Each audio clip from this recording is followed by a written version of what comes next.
Olá, gente! Sejam muito bem-vindos a esse canal, administrado por mim, Luana Guiar, terapeuta, psicanalista, que de tempos em tempos vem aqui bater um papo com vocês e trazer reflexões sobre o dia a dia, sobre a sua mente, autoconhecimento, de maneira que torne o seu dia a dia mais prático e a sua vida mais leve. E hoje eu queria falar sobre filhos. Eu já queria dizer que esse vídeo não é só para quem tem filhos, né? Ou para quem quer ter. Esse vídeo é uma reflexão sobre como a gente é ensinado a existir dentro da relação pais e filhos, né? E a partir da minha própria experiência.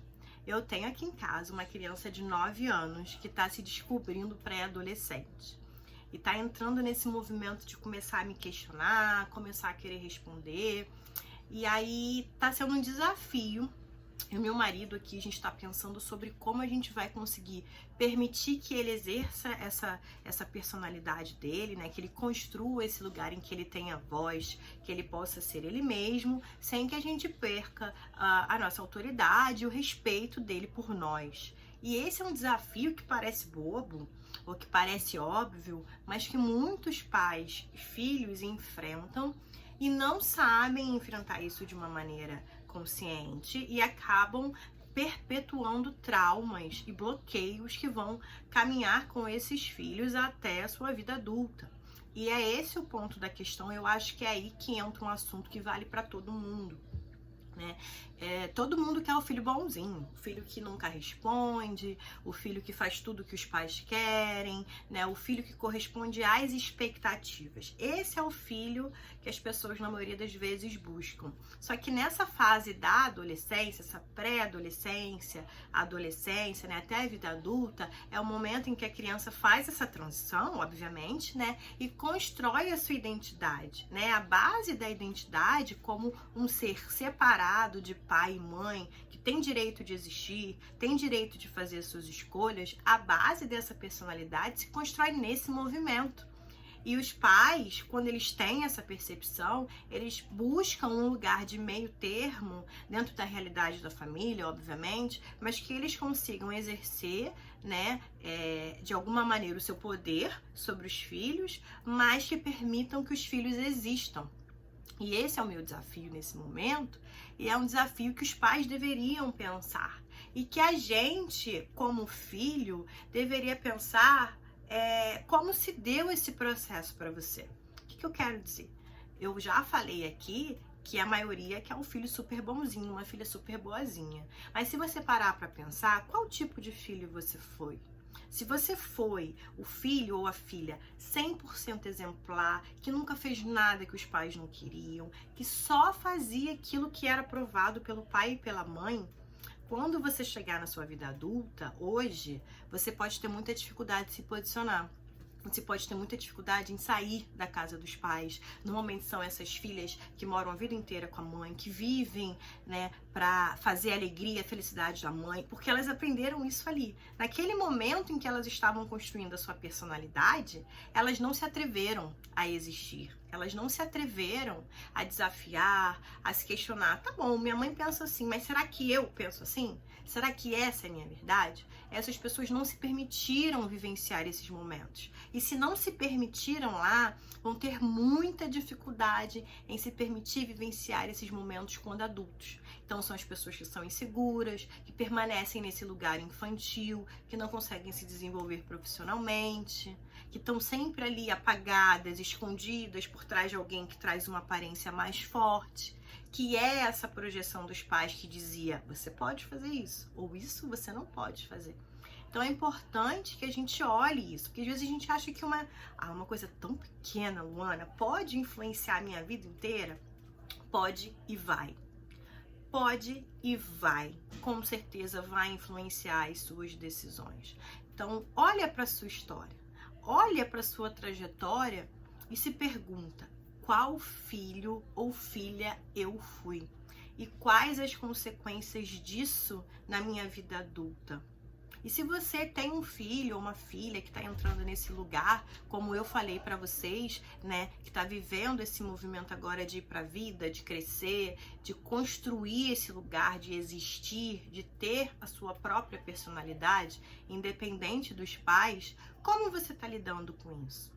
Como é que você está equilibrando essa liberação para ir para a vida e esse controle, né? Até que ponto a gente realmente tem controle sobre quem serão os nossos filhos e, sobretudo, qual preço que esses filhos vão pagar por a gente ter colocado eles em gaiolas e ter dito tudo que era para ser feito e o que não era, né? Minha avó, minha mãe, né, tem aquela frase de quando eu faltar, né? E quando eu for embora, e quando eu morrer, como é que meus filhos vão ficar? E esse é um pensamento que eu acho válido, né? Se você diz tudo que pode, que não pode ser feito, se você controla 100% esse filho, e quando você faltar?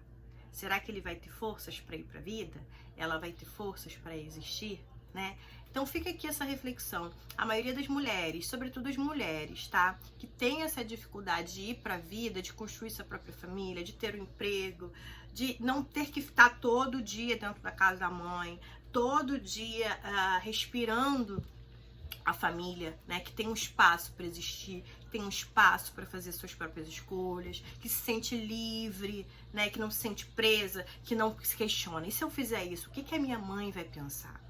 Porque a gente acha que é um absurdo, mas tem muito adulto que se questiona aos 50 anos. Se eu fizer isso, o que minha mãe vai pensar? Não posso fazer isso porque minha mãe não aprova, ou minha mãe não aprovaria. E mesmo a mãe morta ainda tem esse poder de aprovar dentro da mente, do inconsciente daquele filho, daquela filha, se aquele ato tá ok ou não está. Então é importante que a gente olhe isso.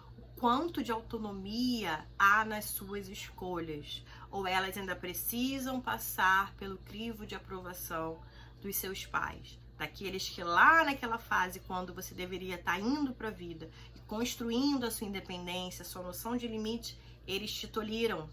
E você, para ser boazinha, para ser a melhor filha possível, aceitou esse lugar pequeno. E agora o mundo tá aí grandão, mas você não consegue ir, você não consegue construir aquilo que é seu.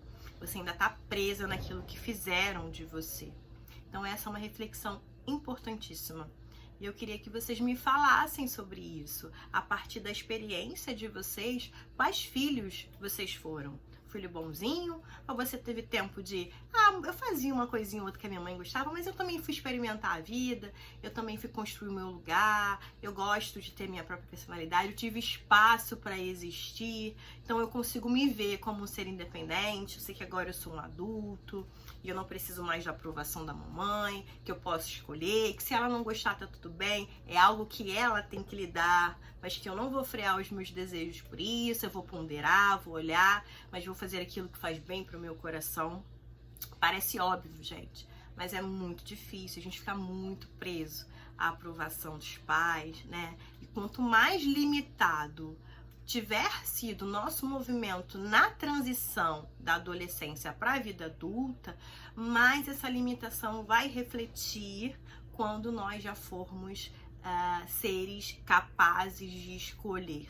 Eu tenho uma capacidade de escolher, eu tenho desejos, eu tenho potências, eu tenho dinheiro, eu tenho autonomia, mas dentro da minha psique eu ainda tô preso naquele lugar daquela criança que precisa agradar a escolha dos pais. E é esse lugar dentro da minha psique, dentro da minha mente, que limita o externo. Então eu tenho um mundo de possibilidades que eu não consigo explorar. Eu ganho muito, mas eu me enrolo muito financeiramente.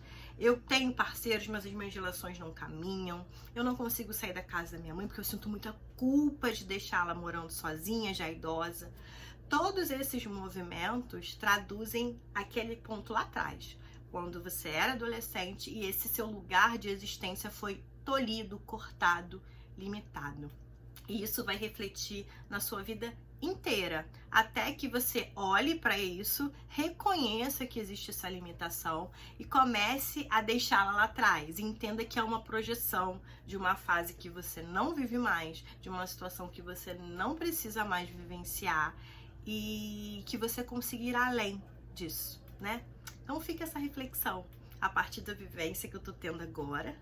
Eu deixo essa reflexão ou para os seus filhos, se por um acaso você estiver também vivenciando isso, ou para você, sobretudo para você se questionar. Como é que eu tô indo na vida adulta agora? E como é que me ensinaram a ser quando eu estava fazendo essa fase de transição? Qual adolescente que eu era, né? E o que isso fez da minha personalidade? Eu tenho a minha própria personalidade? Forte, né? Mas são perguntas importantes e que vão te trazer uma nova percepção. Vai por mim, se questione sobre isso, tá bom? Um beijo e até o próximo vídeo, tá? Tchau!